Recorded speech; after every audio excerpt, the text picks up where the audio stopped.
Annyeonghaseyo, Lalisaningyeyo. Halo, this is Last Project. Di video kali ini aku mau share ke kalian semua alur cerita Fantasy Season 2 episode 5. Krom Sijak Pyung Pyung. Episode sebelumnya ditutup dengan Seokyeong yang mengatakan bila ia ingin turut berpartisipasi dalam festival Cheonga dan mengancam Sojin dengan video peristiwa kematian ayahnya. Mendengar itu, Sojin pun sampai takut gemetaran, hingga ia sempat meneteskan air mata karena tertekan. Kini Kang Mari mengamuk di rumah Eunbyul mengenai kasus pembulian anaknya. Pengacara I yang selalu mencoba mencairkan suasana juga ditonjok lagi oleh Kang Mari. Pengacara I yang sangat kesal kini meminta anak buahnya untuk memata-matai Kang Mari untuk menemukan kelemahannya.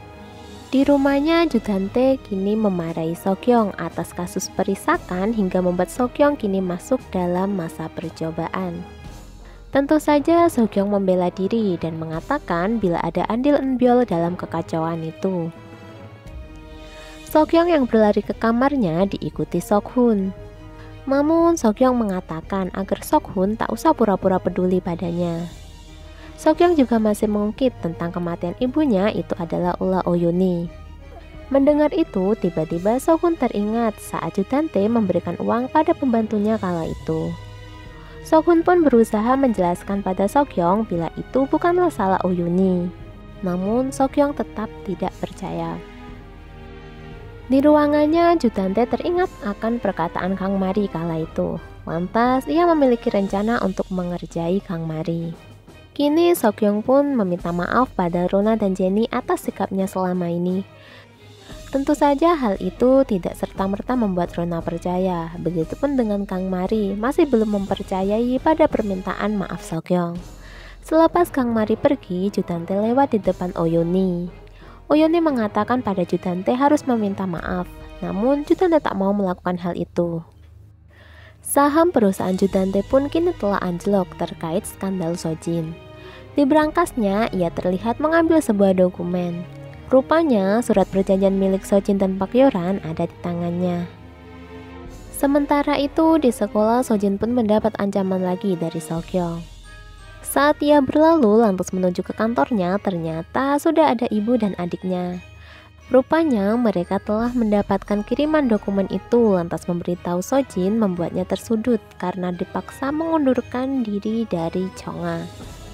Sementara itu di sauna tempat Kang Mari bekerja ia mendapat buket bunga. Temannya mengatakan bila ada pelanggan baru yang menunggu Kang Mari.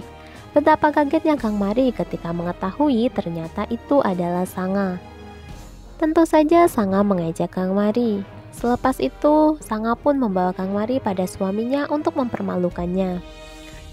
Pengacara I mengatakan bila foto Kang Mari yang tengah bekerja di sauna telah dikirimkan anak buahnya untuk Jenny. Sementara itu, Jenny yang kini berada di depan rumahnya melihat ada kiriman foto yang ditinggalkan seseorang. Mengetahui itu, Oyuni pun langsung meminta kiriman itu. Dan di saat yang bersamaan, Kang Mari muncul dengan terengah-engah. Oyuni pun mengalihkan perhatian agar Rona dan Jenny pergi keluar untuk makan malam. Lantas memberikan kiriman itu pada Kang Mari. Mendapatkan kiriman itu, buru-buru Kang Mari masuk ke dalam rumahnya. Di dalam rumahnya, Kang Mari mendapat sebuah telepon yang mengabarkan bila suaminya tengah terlibat perkelahian dengan sesama narapidana di penjara. Kali ini dengan emosi, Sojin pun mendatangi Oyuni lantas mencekiknya. Ia mengira bila Oyuni lah yang memberikan dokumen itu pada ibunya. Saat Sojin hendak menampar Oyuni, Dr. H tiba-tiba datang untuk membela Oyuni. Di rumahnya sudah ada Judante yang menunggu Sojin.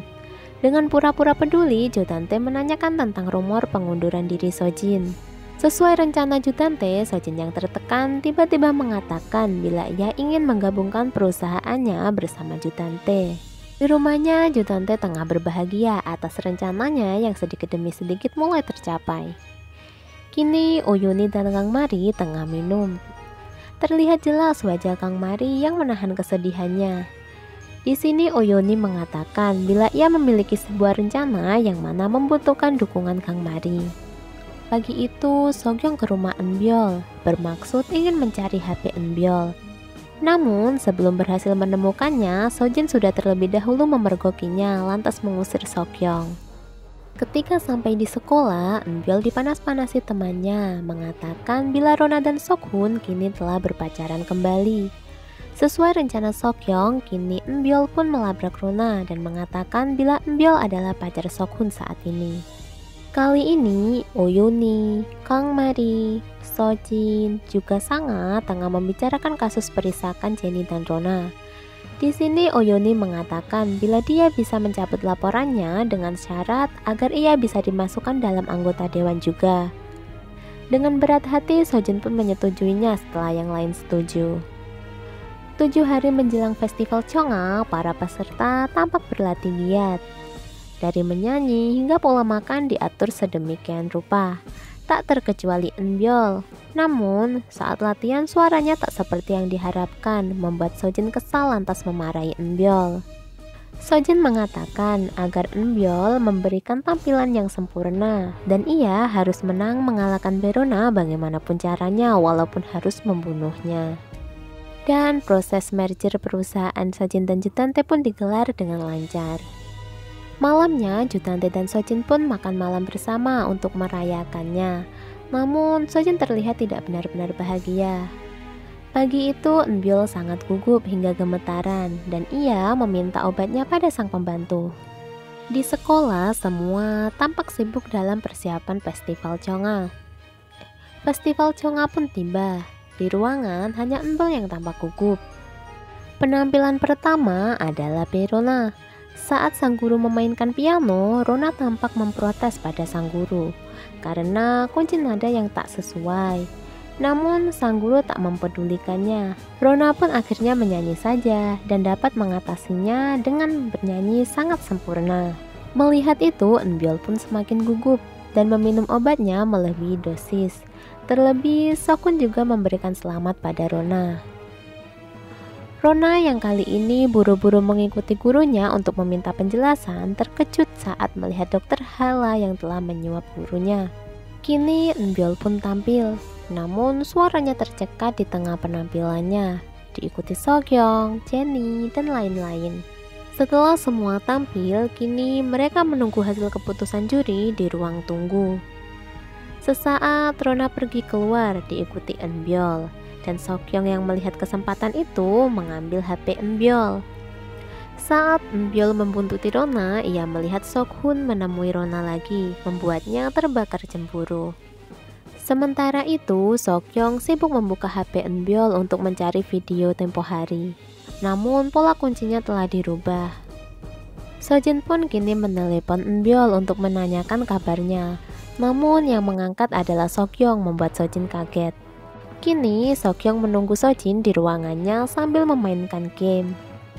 Di sini, Seokyeong ingin memastikan bahwa ialah yang akan memenangkan pialanya sesuai kesepakatannya bersama Sojin.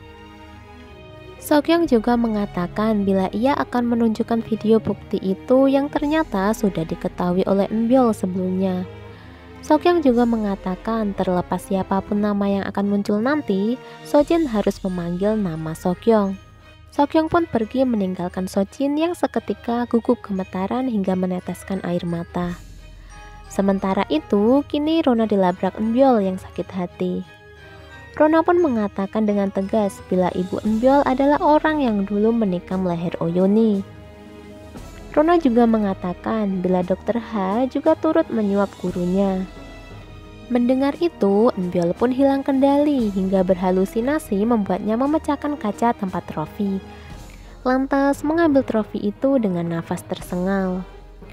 Rona yang bingung hendak berbuat apa, tiba-tiba diserang Eunbyul dengan trofi itu. Rona pun berusaha lari menghindar dari kejaran Eunbyul hingga sampai di tangga sekolah.